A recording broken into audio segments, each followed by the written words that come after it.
Assalamualaikum warahmatullahi wabarakatuh. Alhamdulillah, segala puji bagi Allah. Selawat serta salam kepada baginda Rasulullah Sallallahu Alaihi Wasallam.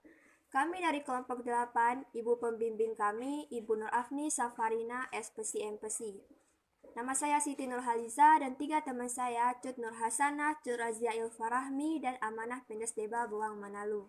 Nah, hari ini kami akan mempresentasikan hasil kerja kelompok kami, yaitu mengenai teori kepribadian Ludwig Klages. Tinjauan materinya, bahan dan materi kepribadian. Materi kepribadian berfungsi sebagai isi kepribadian. Materi kepribadian adalah semua kemampuan atau daya pembawaan beserta talenta lainnya.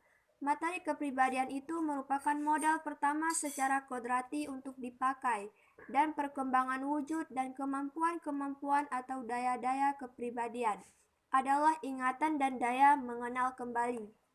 Daya mengenal kembali atau mengingat kembali dibedakan dengan mengingat berdasarkan kenyataan bahwa kedua hal tersebut pada seseorang tidak ada korelasi positif.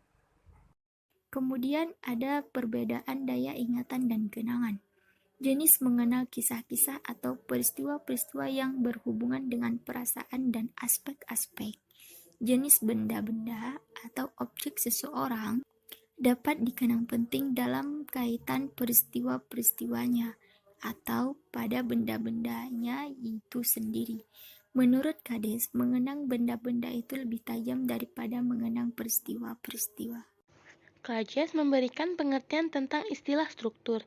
Istilah ini adalah sebagai pelengkap dan istilah materi. Dalam materi dipandang sebagai isi, bahan, maka struktur dipandang sebagai sifat-sifat bentuknya atau sifat-sifat formalnya. Suatu perbedaan tingkah laku menurut Klages harus ditinjau dari sudut adanya dua kekuatan yang saling berhadapan satu sama lain. Dua kekuatan itu adalah kekuatan pendorong dan kekuatan penghambat. Sedangkan perimbangan antara kedua kekuatan itu dirumuskan sebagai rumus bangun. T sama dengan D per H, yaitu keterangannya T sama dengan tingkah laku, D sama dengan kekuatan pendorong. Struktur kepribadian menurut Klages ada 3 struktur, yaitu A. Temperamen. Orang-orang melihat perbedaan-perbedaan temperamen sanguinis dan temperamen. Klages melukiskan temperamen itu sebagai sifat dari struktur. Karena itu, perbedaan-perbedaan temperamen itu juga berakar pada perimbangan antara dua kekuatan itu. B. Perasaan. Tiap-tiap perasaan mempunyai dua sifat pokok, yaitu satu, di dalam tiap perasaan terletak kegiatan batin, dan yang kedua, di dalam tiap perasaan terdapat corak perasaan, yaitu taraf dan kejelasan.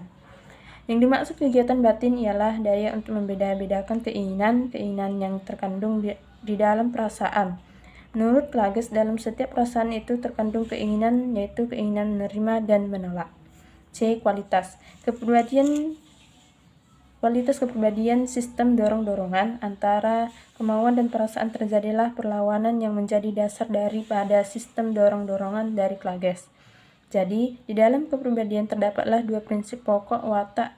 Dapat dilihat dari pertentangan antara kedua prinsip itu apabila ditinjau secara teoritis murni. Ada dua bentuk kepribadian, yaitu kepribadian yang dikuasai oleh ruh dan yang kedua kepribadian yang dikuasai oleh jiwa. Di samping hal-hal yang telah dikemukakan itu, Klages mengadakan pembagian-pembagian lain yang lebih teliti. Pembagian soal ini yang biasa dikenakan sebagai sistem dorong-dorongan yang berkisar pada 3 bagian, yaitu penguasaan diri, kedua nafsu rohaniah, dan yang ketiga hawa nafsu. Kesimpulan, teori kepribadian Ludwig Klages dalam Surya Brata 2008-96 menyatakan bahwa ada 4 aspek kepribadian dalam diri seseorang. Yang pertama, materi atau bahan, kedua, struktur, dan yang ketiga, kualitas atau sifat. Sedangkan struktur kepribadian menurut Klages ada 3 struktur, yaitu temperamen, kedua perasaan, dan yang ketiga daya ekspresi. Klages membedakan temperamen menjadi 2 jenis, yakni sanguinis dan pragmatis. Sekian dari kami, terima kasih.